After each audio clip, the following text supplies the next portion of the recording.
This is an overview of using timesheets at Partners in Careers. So we're going to review labor laws, rounding, and totaling.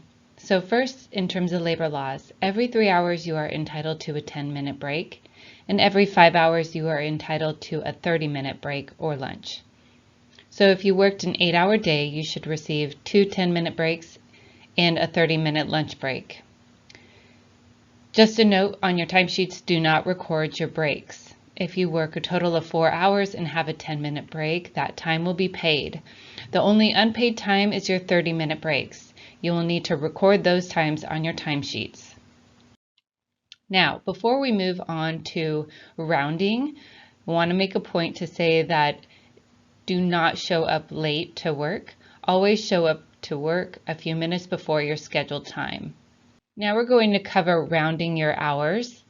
So many employers use rounding systems to make it easier to calculate your pay. We use a rounding system that instead of writing down the minute that you arrived or left, you round it to a certain point. So the type of rounding that we use rounds either back or forwards. If an employee clocks in at or before the 7-minute mark within a 15-minute window, for example 8:07, their time rounds back to 8 o'clock. If the employee clocks in after the 7-minute mark, their time rounds up to 8:15 in this case. So if you look at this image right here, if you come back from lunch at 8:05, which would be right around here, you would round back to 8 o'clock. And let's say if your lunch ended at 8:09, you would round up to 8:15. So here are some examples on the right side that help you know what to write down. So if you started or ended at 1:55, you would write down 2 o'clock. If you started or ended at 3:13, you would round to 3:15, and so on.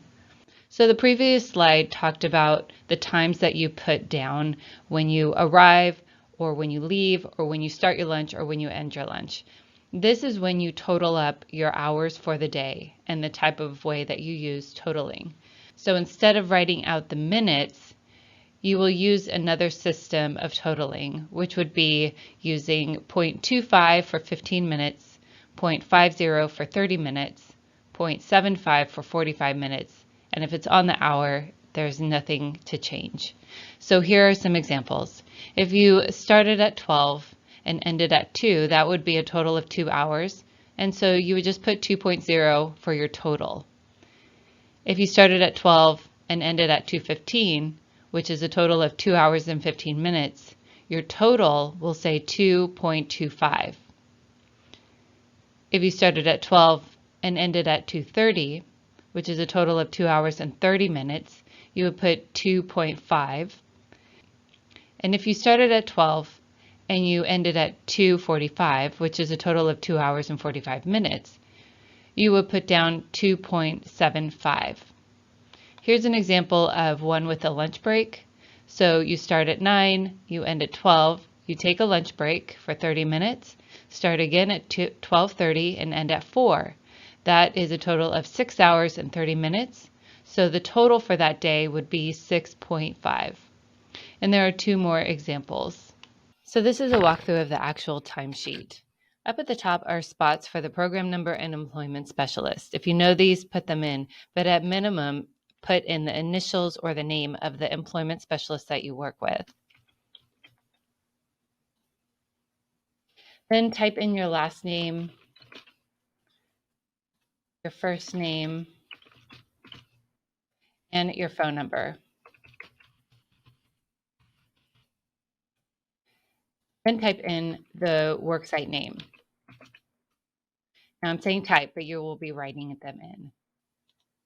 This area is for the work week in the schedule. So whatever days you work on for those 2 weeks during this time period, that's what you will put. So some examples of that will be working 12 to 5,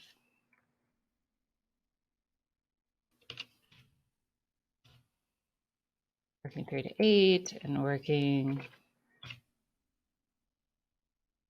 In this section are the totals, and this will be filled in after you have finished your schedule. So you won't have totals until you have actually worked. So let's look at some examples on how to fill out the timesheet. Remember, you do not need to enter your breaks. You only need to enter your lunch breaks. Employers are legally required to give a 10-minute break after 3 hours of working and 30-minute break after 5 hours. So the first example is if you have a basic start and end time. If you started work at 1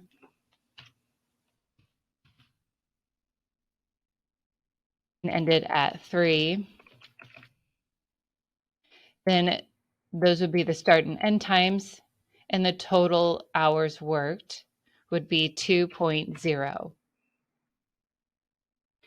The second example is if you had a lunch break. So if you started at 1 and you took a lunch at 5, and you came back from lunch at 5:30, then ended at 8, you would have a total of 6.5 hours. This next section is only for Work First clients. Student interns do not need to fill out this section. So in this example, if you are absent due to sickness, vacation, or another reason, remember to always give at least 2 weeks notice. If you're going to be absent and if you are sick, call your manager as soon as possible. So if you're absent from a scheduled workday, so first enter if you called in for the reason, and then if it was excused or unexcused. And then write in the hours absent from work. This final example will show how to enter holiday hours. If you are scheduled on a holiday, there will be an asterisk next to the date, which would be right here. If you worked that day, enter in the start and end times and total the hours under total hours. But if you were scheduled to work but did not work due to the office being closed, then put it in your start and end times and total the hours under holiday hours. So an example of that would be if you worked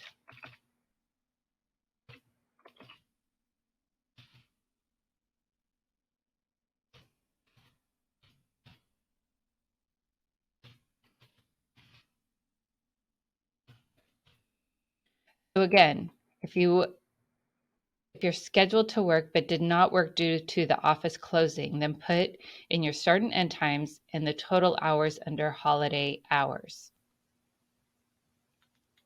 Then bring down the totals into the totals area.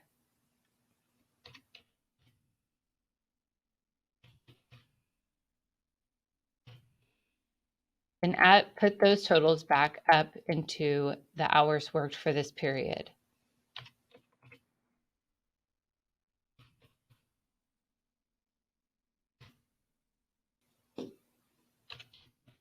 Then when the work period has ended, make sure to sign the back of it and give to your supervisor. Your supervisor will then fill out the performance evaluation.